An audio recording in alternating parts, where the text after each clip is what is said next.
Irmãos, que bênção é podermos ouvir a palavra de Deus em nosso idioma. Eu quero convidá-los para que, com muita atenção nessa noite, escutem aquilo que o Senhor vai falar ao coração de vocês por meio da exposição das Escrituras. Durante a semana eu tinha preparado uma mensagem para vocês, está prontinha aqui. E aí ontem eu preguei num culto de senhoras na primeira igreja presbiteriana de Taguatinga, mas havia muitos homens e pastores também. Eu falei, gostei dessa mensagem, vou pregar ela no culto, deixa a outra para a semana que vem. Mas hoje à tarde em casa estava orando, e eu não sei, o Espírito Santo é quem conduz a igreja, e talvez você precise ouvir essa mensagem hoje. E Deus trouxe ao meu coração um outro texto no qual eu até já preguei aqui.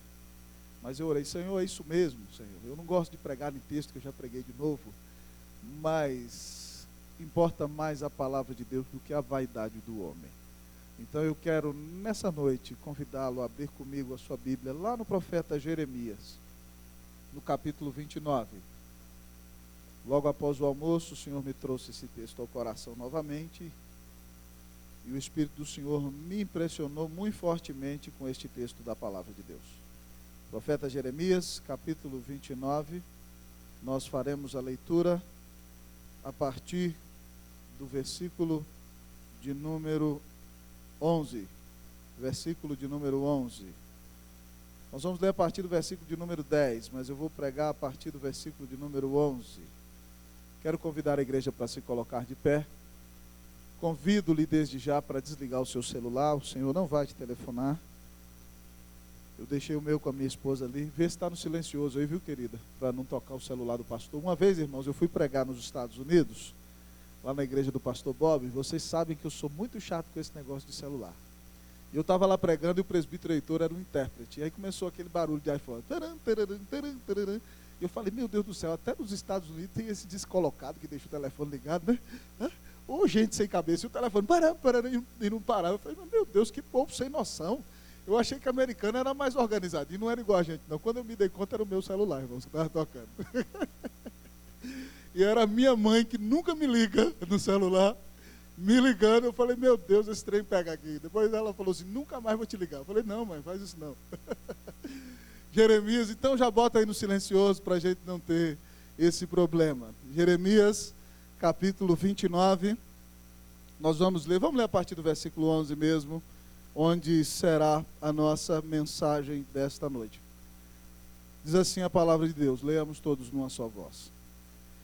Eu é que sei que pensamentos que tenho a vosso respeito, diz o Senhor, pensamentos de paz e não de mal, para vos dar o fim que desejais. Então me invocareis, passareis a orar a mim, e eu vos ouvirei. Buscar-me-eis e me achareis, quando me buscardes de todo o vosso coração. Serei achado de vós, diz o Senhor, e farei mudar a vossa sorte. Congregar-vos-ei de todas as nações e de todos os lugares de onde vos lancei, diz o Senhor, e tornarei a trazer-vos ao lugar de onde vos mandei para o exílio. Oremos a Deus. Feche seus olhos. Diga, Senhor, fala poderosamente ao meu coração, em nome de Jesus. Pai, nós estamos aqui nessa noite, na igreja, ó Pai, para exaltar o Senhor. Pai, como ouvimos esse cântico tão precioso, desde já dizemos ao Senhor que só em Jesus vamos confiar. E, ó Pai, é na justiça dele que nós confiamos. E é por causa de quem ele é e do que ele fez, que eu me coloco hoje aqui, Senhor, de pé nesse púlpito, não confiando em justiça humana, até porque justiça humana não há. Senhor, ser propício a mim, pecador. Usa a minha vida apesar de mim, Deus, em nome de Jesus. E toma o coração dos meus irmãos aqui, Senhor. Fala a alma deles, abre bem os seus ouvidos, a sua mente, o seu coração, porque nenhum de nós, Senhor, merece a comunhão íntima do Senhor. Mas, Senhor, se a Ti te aprouver mostrar-te a nós nesta noite, ó Senhor, como seremos abençoados em contemplar, ó Deus, ó Pai, a Tua glória revelada na face de Cristo. Deus, eu quero pedir que a unção do Espírito que habita em cada crente se faça perceber nesta hora. E, ó Senhor Jesus, que Tu que caminhas no meio dos candeeiros de ouro, caminhe no meio dessa igreja, enquanto a palavra do Senhor é pregada, e que o Teu povo seja animado e sua fé fortalecida em Ti. Ó Senhor, a aquece a nossa alma, como o Senhor aqueceu o coração dos dois no caminho de Emaús, enquanto ouviam o Senhor falar. Fala conosco, Deus, e exalta o nome de Jesus. Ó Deus, abençoa a nossa vida, nós queremos conhecer-te mais. E oramos, Deus, assim, em nome de Jesus, para a glória de Jesus. Amém. Assentai-vos, queridos irmãos e irmãs.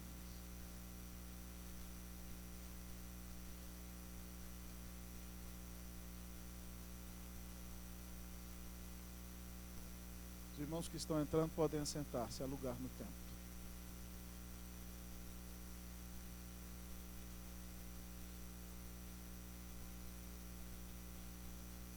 Gostaria de ter todos comigo aqui agora, irmãos. Queridos irmãos e irmãs, essa semana, por causa do resultado das eleições presidenciais de nossa nação, eu encontrei alguns cristãos desiludidos. Alguns até muito entristecidos me disseram: pastor, eu vou embora do Brasil. Mas a palavra que Deus trouxe ao meu coração para dizer a estes irmãos e irmãs é a seguinte: Deus é soberano. Nada acontece fora do propósito dele. Nós não vamos fugir do nosso país, porque Deus nos colocou para servir ao Senhor aqui. Amados irmãos, muitas vezes as circunstâncias da vida não resultam da maneira que nós esperamos.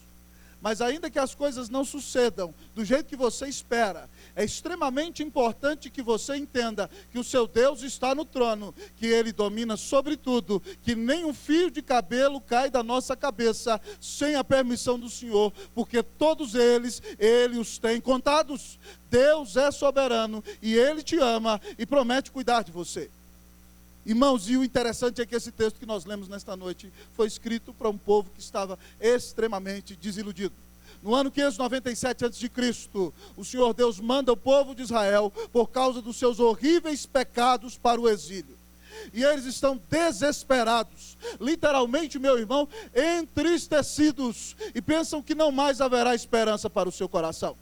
E aqui Deus usa o profeta Jeremias, que está em Jerusalém ainda, para escrever uma carta àqueles que moram no exílio, dizendo a eles que eles não podem se desanimar no exílio, mas que eles têm que edificar casas, plantar pomares e colher seus frutos, que eles devem se casar ali, e eles devem casar seus filhos e suas filhas, para que o povo de Deus cresça ainda nos dias do exílio. É necessário que crianças venham a este mundo. E além disso, o texto da palavra nos diz neste capítulo que Deus disse que eles deveriam buscar a paz da cidade para onde foram exilados, e orar pela paz da cidade, porque na paz da cidade eles terão a paz. Mas alguns falsos profetas, irmãos, esteja aqui comigo, muita atenção, o pregador está aqui na frente, ó, olha para cá. Alguns falsos profetas estão dizendo: não, o exílio vai durar só 2 anos. E aí no versículo anterior ao nosso, Deus fala assim: o exílio vai durar 70 anos. E aí talvez eles façam como alguém, eu não ouvi quem foi, mas disse: ai meu Deus, seja a resposta talvez essa. Mas Deus disse que ainda que pareça uma situação extremamente desesperadora, uma duração de um exílio de 70 anos, Deus ama o seu povo, Deus cuida do seu povo, Deus não abandona o seu povo, e Deus tem promessas maravilhosas para o seu povo. Então, ao olhar para esse texto, amados irmãos, nós vemos o Senhor prometendo abençoar, ouvir, se revelar e restaurar o povo de Deus, ainda no dia do exílio. Então, amados irmãos, nós vamos perceber e aprender aqui algumas promessas maravilhosas de Deus. E a mensagem do Senhor para você, sabe qual é nessa noite? Creia nas promessas de Deus. Creia nas promessas de Deus. Não se desespere. Não se deixe abater. Não se desanime frente às circunstâncias difíceis, mas creia nas promessas de Deus. E para crer nas promessas de Deus, você precisa saber quais são elas, não é verdade? Ao olhar para o texto, a primeira delas é a seguinte: abençoar. Primeira promessa de Deus, abençoar. Vamos ler comigo o versículo de número 11. Versículo de número 11. Vamos lá, todo mundo? No 3, vamos lá? Eu...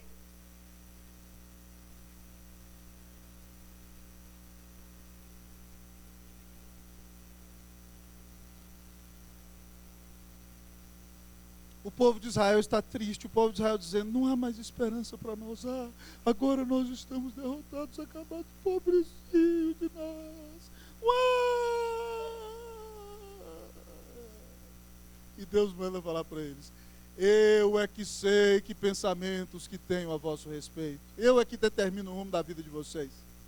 E eu quero abençoar vocês, pensamentos de paz. A palavra paz é shalom, amados irmãos, que significa plenitude, enchimento, integridade, inteireza, paz do coração ainda no dia da aflição. Deus diz, eu vou encher-vos de paz, pensamentos de paz e não de mal, para vos dar o fim que esperais. Irmãos, eles esperam coisas boas de Deus, mas agora pensam que vai acontecer algo ruim. Mas Deus diz, eu vou abençoar vocês, eu é que determino o rumo da vida de vocês, eu é que posso vos encher de paz, ainda nos dias das circunstâncias mais difíceis, e podem esperar em mim, porque eu sou Deus que abençoa a vida de vocês. Que bênção maravilhosa, amados irmãos, é entender que ainda que nós enfrentemos circunstâncias difíceis e adversas neste mundo, o Deus eterno é o Deus que promete nos abençoar. É tanto assim, irmãos, que quando o sacerdote está lá no Antigo Testamento e ele reúne o povo e depois das festas e do sacrifício, ele levanta a sua mão e diz ao povo, que o Senhor te abençoe e te guarde, que o Senhor faça resplandecer o seu rosto sobre ti e de ti tenha misericórdia, que o Senhor levante sobre ti o rosto e te dê a paz.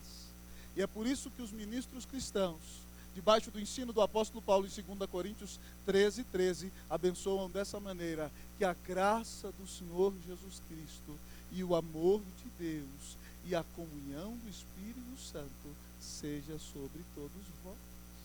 Deus abençoa, querido Germano, tanto no Novo como no Antigo Testamento. Deus é o Deus que nos abençoa todo dia. Irmãos, nós não podemos descrer da bênção de Deus, mesmo que estejamos enfrentando situações adversas. No ano de 2002, eu estava numa reunião de um presbitério. O presbitério é um concílio da igreja presbiteriana, para quem não sabe, que é composto de presbíteros que representam as igrejas, mas todos os pastores da região. E havia ali um pastor muito triste, porque ele tinha tentado ser fiel no seu pastorado, mas estava lutando com uma liderança muito difícil e muito complicada. E ele tentou pregar, tentou trabalhar, tentou ser fiel, mas lhe resistiram naquele ano. E ele, muito angustiado, chegou na reunião e queria desistir do pastorado, e já tinha dito que ia se matricular no vestibular para estudar na faculdade de letras. E ele estava ali conversando conosco, numa roda, e aí de repente então o pastor mais velho disse a ele, filho, você não acredita no chamado, no dom que Deus te deu? Deus vai te abençoar. Mas o rapaz estava tão desiludido que ele disse assim, pastor, eu sei, Deus vai me abençoar lá no céu. Aqui Deus não vai me abençoar. E o pastor olhou para ele, eu te repreendo em nome de Jesus, porque a palavra diz lá no Salmo 27:13, eu creio que verei a bondade do Senhor na terra dos viventes. Deus tem bênção para você no céu, mas Deus tem bênção para você aqui. Não deixe de crer no Senhor Jesus. Não deixe de crer nas suas maravilhosas promessas.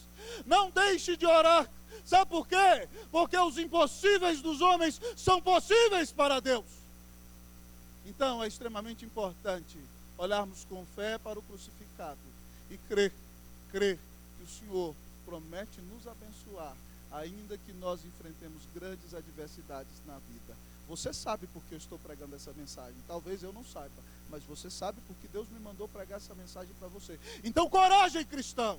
Levante-se, mulher de Deus. Se você é de Jesus e Ele deu a vida na cruz do Calvário por você, Deus promete te abençoar. Creia nas promessas de Deus.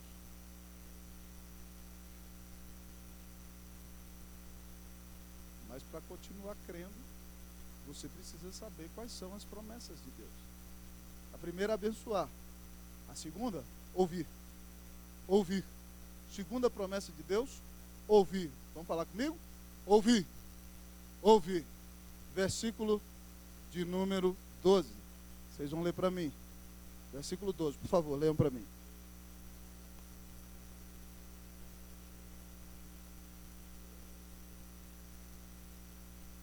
Então me invocareis. Deus diz, eu vou abençoar vocês e vocês vão me invocar. Passareis a orar a mim. E sabe o que eu vou fazer? eu vou escutar. Que bênção maravilhosa. É saber que Deus responde às suas orações. Há alguns dias atrás, irmãos, poucos dias antes da eleição, eu estava lá na sala com o Davi, né? Está anotando o sermão aí, né? Lá em casa eu vou cobrar, hein? Anota aí. Vacila não. Então é o seguinte, nós estávamos lá em casa, conversando sobre os rumos dessa vida, e ele vira para mim no sofá e fala assim: papai, interessante, né? Eu posso falar com Deus. Se eu for falar com as autoridades desse mundo, elas não me escutam. Eu falei com ele: olha, se você quiser falar com Dilma, com Obama, ou com qualquer presidente de qualquer nação, vai ser muito difícil para você chegar lá. Mas se você quiser falar com o Todo-Poderoso, o Rei do Universo, se você crê em Jesus, agora sentado nesse sofá, você entra na sala do trono mais elegante do universo e se dirige ao Deus da glória, tendo o privilégio de chamá-lo de Pai. Que bênção maravilhosa.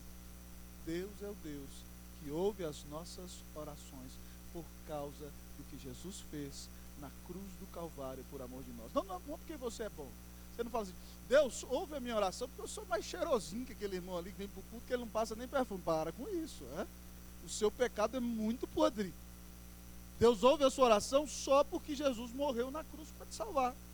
Mas se você ora a Deus em nome de Jesus, Deus promete ouvir a sua oração.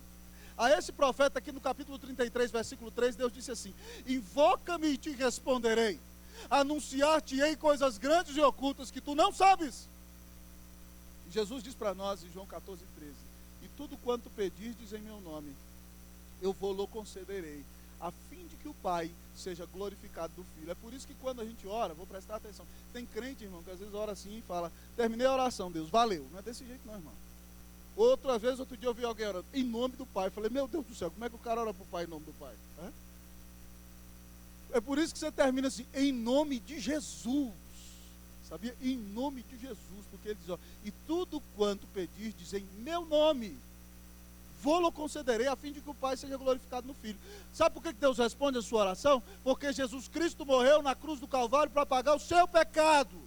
Então Deus não olha para você com ira mais, mas Deus olha para você e vê Jesus em você e te aceita. E é por isso que quando você ora para a glória de Deus, conforme o ensino da palavra de Deus, e em nome do Senhor Jesus Cristo, Deus promete responder a sua oração e dizer sim. Que bênção maravilhosa. Uma das canções que eu mais gosto, amados irmãos, é daquele quarteto que se chama Arautos de Cristo. Eu não sei se o Luciano sabe cantar, mas ela diz assim: Deus ouve, Deus responde, é tão doce sua voz. Deus cuida, Deus atende, suas mãos tocam em nós. Ele guia nossos passos, nos envolve em seus braços. Deus ouve, Deus responde, Deus cuida de nós. Deus ouve, Deus responde, Deus cuida de nós. Deus cuida de você. Ele está ouvindo o seu clamor. Então derrame a alma na presença do Senhor nessa noite, confiando na mediação de Jesus. E Ele vai ouvir e responder a sua oração. Creia nas promessas de Deus.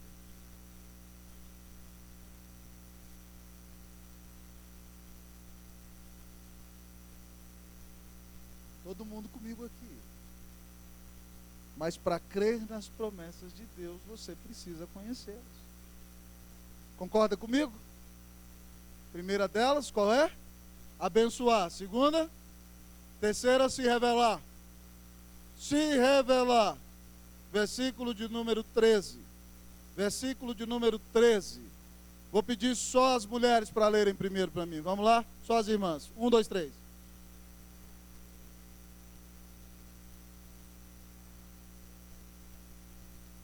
Os homens agora comigo.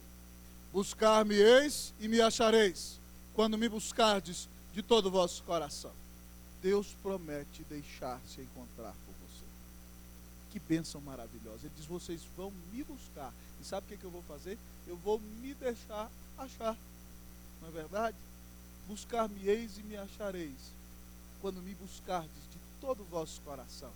Irmãos, eu me lembro quando a Isabela era um pouco menor, e até hoje ela faz isso. Quando eu chego em casa, ela esconde. Ela esconde, e aí quando eu vou procurar, ela faz assim, bum! E me dá um susto. Mas quando eu demoro, ela não aguenta esperar. Ela corre e se revela porque ela esconde, porque quer deixar se achar. E Deus, que é o Deus abscônditos, que a teologia chama, diz para nós que quando nós o buscamos de todo o nosso coração. Coração na Bíblia, e principalmente no Antigo Testamento, é o centro da sua personalidade. É a fonte do seu ser. É o âmago do seu interior. Talvez é o lugar onde corpo e alma estão mais unidos. Entre o material e o imaterial, dali brota as fontes de vida, já nos diz Salomão. E ali diz o texto, então, se você busca o Senhor de todo o coração, isso significa, meu presbítero, com toda intensidade, com toda seriedade, com a melhor devoção, com a maior sinceridade. Se você buscar a Deus de todo o seu coração, Ele diz que vai deixar se encontrar por você. Ele vai se mostrar para você. Ele vai deixar que você o conheça. Que bênção maravilhosa. Já parou para pensar que você conheça a Deus cada dia mais e mais? Irmãos, nós, para sermos cristãos, temos que crer na verdade, temos que crer que Jesus é o único mediador entre Deus e os homens, crer na palavra. Mas muitas vezes, amados irmãos, no decorrer da caminhada, eu encontro cristãos que parece que o relacionamento deles com Deus está somente no nível de verdades intelectuais, que são extremamente importantes para a fé. Nós não renunciamos porque Deus se revela para nós por meio da sua palavra e por meio do ouvir. E nós temos que usar a inteligência para conhecer. E por isso ler e estudar a palavra. Mas muitas pessoas na caminhada cristã não entendem que nós podemos ter comunhão íntima com o Senhor. Que nós podemos ter intimidade com o Senhor. Que enquanto lemos a sua palavra, podemos perceber a sua presença graciosa e entender que o Espírito Santo nos fala a nós, literalmente a cada um de nós, em momentos de comunhão íntima, enquanto lemos e estudamos de todo o coração a palavra de Deus. Irmão, Jesus diz para nós, sabe o que é a vida eterna? Não sei se você sabe o que é. Ele diz assim, essa é a vida eterna, que te conheçam a ti, o único Deus verdadeiro, e a teu Filho Jesus Cristo, a quem enviaste. E a palavra conheçam, no grego é um hebraísmo, usado até para descrever o relacionamento íntimo de um homem com uma mulher. Então ele diz que vida eterna é ter um relacionamento íntimo com Jesus. É ter um relacionamento de conhecimento profundo de Deus e de conhecimento de Cristo Jesus. E o Senhor Jesus diz que quando nós somos amigos dele, ele vem a nós e faz em nós morada. E aí temos comunhão íntima com o Senhor. Eu quero te perguntar, como está o seu relacionamento com o Senhor? Você senta para ouvir a palavra e ouve Deus falar com você? Você ora e fica em paz e tem a paz do Espírito de Deus que sobrepassa todo o entendimento, porque você está certo que o Deus eterno está ouvindo as suas orações? O seu coração está cheio da transbordante alegria da salvação, porque você é um homem cheio do Espírito Santo. Como está a sua vida nessa noite? Irmãos, nós devemos pedir a Deus para conhecê-lo cada dia mais e mais. Porque a maior bênção que temos é conhecer a Deus, é conhecer o Senhor Jesus, é sermos cheios da sua presença, é termos um relacionamento vivo e pessoal, íntimo com o grande Deus da glória. Amados irmãos, um dos maiores teólogos que eu admiro, e é extremamente difícil de ler, é o teólogo americano que se chama Jonathan Edwards. Jonathan Edwards é considerado o maior filósofo da história americana.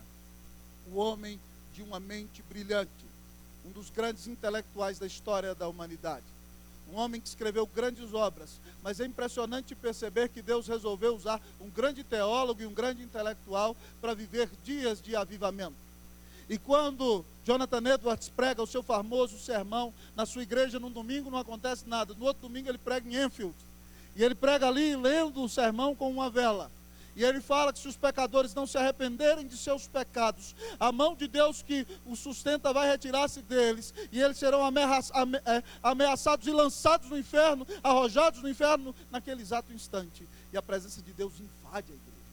E eles têm uma percepção tão grande dos seus pecados, que as pessoas se agarram na coluna e têm medo de cair no inferno naquele momento. E muita gente se converteu naquele dia. E Edwards prega durante o ano de 1734, é um grande avivamento. Depois de 1737. E Edwards é um grande intelectual. Ele estudava 13 horas do seu dia. Ele dizia, a melhor coisa que eu faço pelas minhas ovelhas é estudar. Então ele entrava no gabinete, trancava a porta, e a mulher, de vez em quando, só levava comida, porque às vezes ele não queria nem comer. Porque ele queria tanto estudar a palavra, filosofia e teologia, e foi o maior intelectual do seu tempo. Uma das suas resoluções disse, eu quero ser o melhor cristão que eu possa ser, vivendo nos meus dias para a glória e honra do nome de Jesus.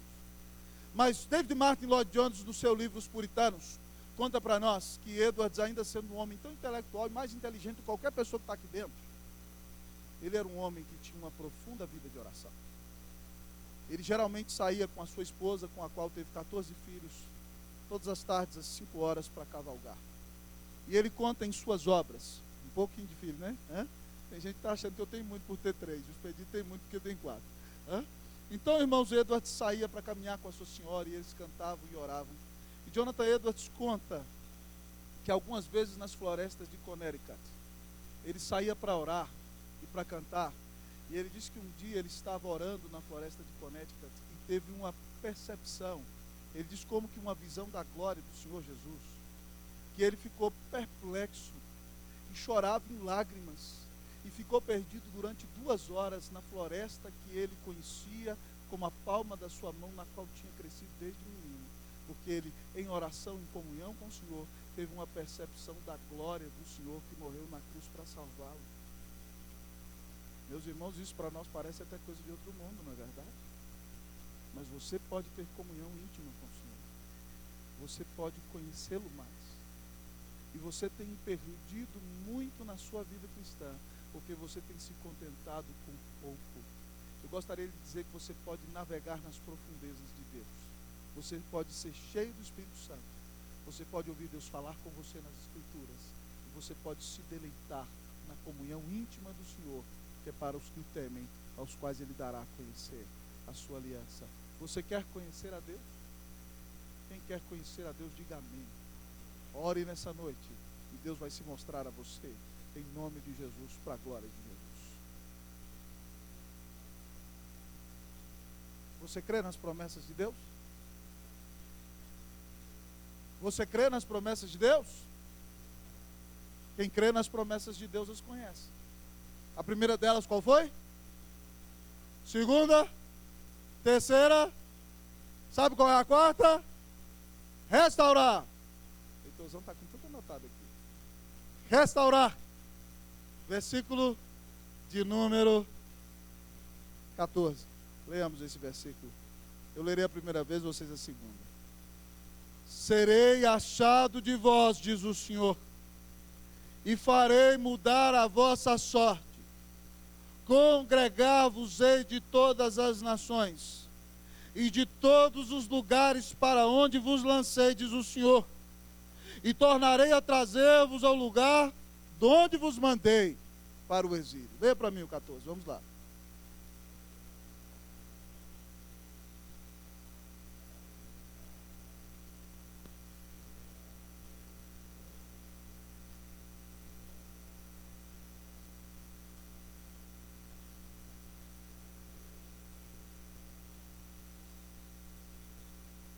Deus promete que o seu povo vai deixar de ser cativo.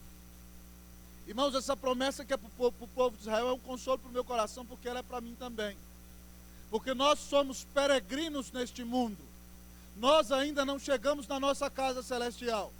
Muitos cristãos vivem perplexos neste mundo com a dor, com a angústia, com as vicissitudes. Sabe por quê? Porque eles acham que eles estão em casa. Eles não entendem que estão no deserto e na peregrinação dessa vida. E que nós vamos chegar em casa quando nós nos encontrarmos na glória com o Senhor. Você ainda não chegou em casa. Você acha que vai sair do culto e vai chegar em casa hoje à noite? Não. Você chegou na sua tenda onde você fica até Jesus voltar. Mas você é peregrino. Você não chegou ao seu destino final. E o Senhor promete aos judeus que eles vão ser libertos do exílio 70 anos depois. Irmãos, e eles foram com Zorobabel. E eles se alegraram imensamente. E eles louvaram a Deus. Antes choravam, antes queriam esmagar a cabeça dos babilônios na parede. Antes eles não tinham força para orar. Mas quando Deus, através de Ciro, rei da Pérsia, decreta a libertação deles, eles louvam a Deus e se rejubilam. E vão para Jerusalém, chegando lá, vem a cidade destruída. E quando eles veem a cidade destruída, a tristeza tenta assolar o coração deles. Mas aí o salmista compõe o salmo que o Vandi diz que é meu, porque é o salmo que eu mais amo. Preguei na minha ordenação, escrevi um livro sobre ele. E ele diz assim: quando o Senhor restaurou a sorte de Sião, ficamos como quem sonha. Então a nossa boca se encheu de riso e a nossa língua de júbilo. Então entre as nações se dizia: grandes coisas o Senhor tem feito por eles. Com efeito, grandes coisas fez o Senhor por nós. Por isso estamos alegres. Restaura, Senhor, a nossa sorte como as torrentes do Negueb. Os que com lágrimas semeiam, com júbilo ceifarão. Quem sai andando e chorando enquanto semeia, voltará com júbilo, trazendo os seus feixes. Deus é o Deus que restaura o seu povo. Diz que vai juntar os judeus, congregá-los de todos os rincões da terra. E Deus é o Deus, amados irmãos, que vai nos dar uma restauração final em glória no dia em que Jesus voltar. Mas antes que isso aconteça, se o seu coração se esfriar, Deus ainda promete na sua palavra reavivamentos para você. Ele diz que se o seu povo que se chama pelo seu nome se humilhar, orar e lhe buscar e se converter dos seus maus caminhos, então ouvirá ele do céu, perdoará os seus pecados e sarará a sua terra. Deus promete, amados irmãos, que se nós pedirmos o seu Espírito Santo, Ele o dará à sua igreja. É claro que o Espírito já habita em nós, mas Ele vai enchê-la, logo completá-la com a sua presença e vai dar a ela tempos de santificação, tempos de oração, tempos de fome da palavra de Deus, tempos onde centenas de milhares serão convertidos ao Senhor Jesus. Irmãos, se Jonathan Edwards, George Whitefield, Charles Spurgeon, homens de Deus viveram grandes avivamentos espirituais, nós também podemos viver. Minha irmã, se você está aqui nessa noite, eu quero lhe dizer que Deus pode restaurar a sua vida, o seu coração. Filho, eu quero lhe dizer que Deus pode salvar seus pais. Pais, eu quero dizer que Deus, se quiser, vai salvar seus filhos. Esposa, eu quero lhe dizer que Deus pode mudar o coração do seu marido.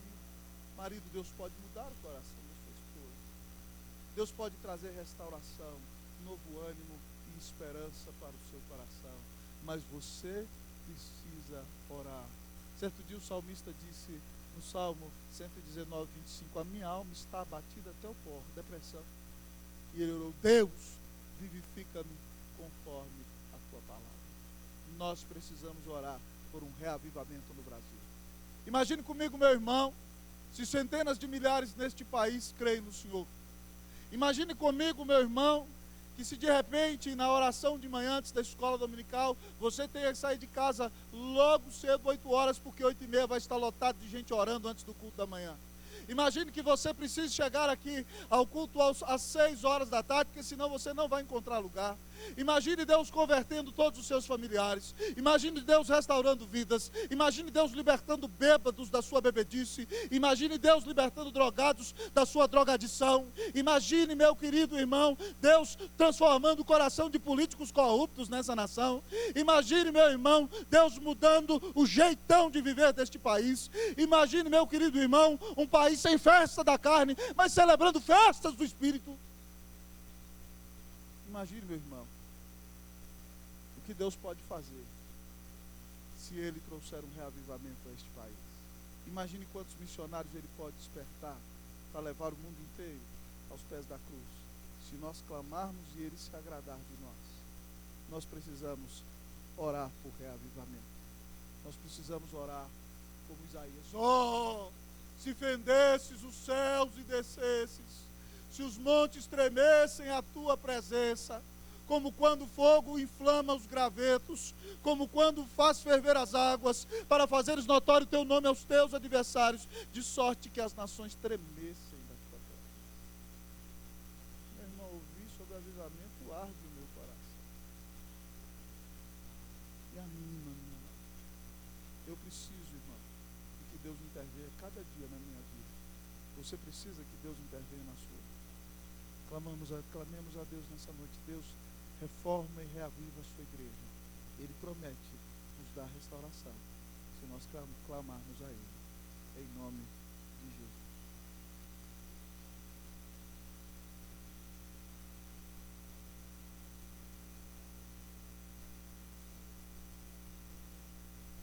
Talvez você me diga, pastor, qual é a garantia de que tudo isso vai acontecer?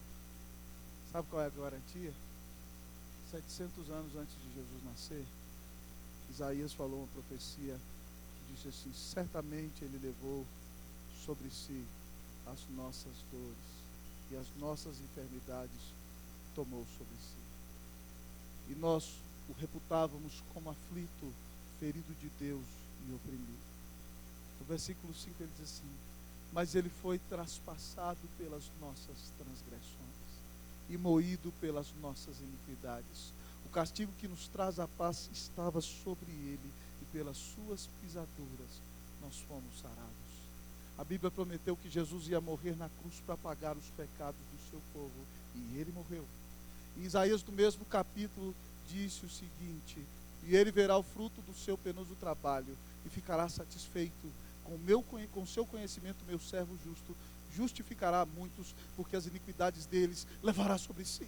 Isaías promete que não somente Jesus morreria, mas ressuscitaria e ficaria feliz quando juntasse para si mesmo e salvasse todo o seu povo de todos os rincões da terra. A Bíblia prometeu que Jesus morreria e ressuscitaria em nosso lugar, e nós temos anunciado essa mensagem há mais de 2000 anos, e Deus tem convertido milhões de milhões, milhares de milhares assim, porque Ele é o Deus que cumpre a sua palavra, e Ele diz que todo aquele que se arrepender de seu pecado e crer que Jesus Cristo é o Filho de Deus, é o único mediador entre Deus e os homens, o único caminho que leva para o céu, aquele que traz Deus para a sua alma e para o seu coração.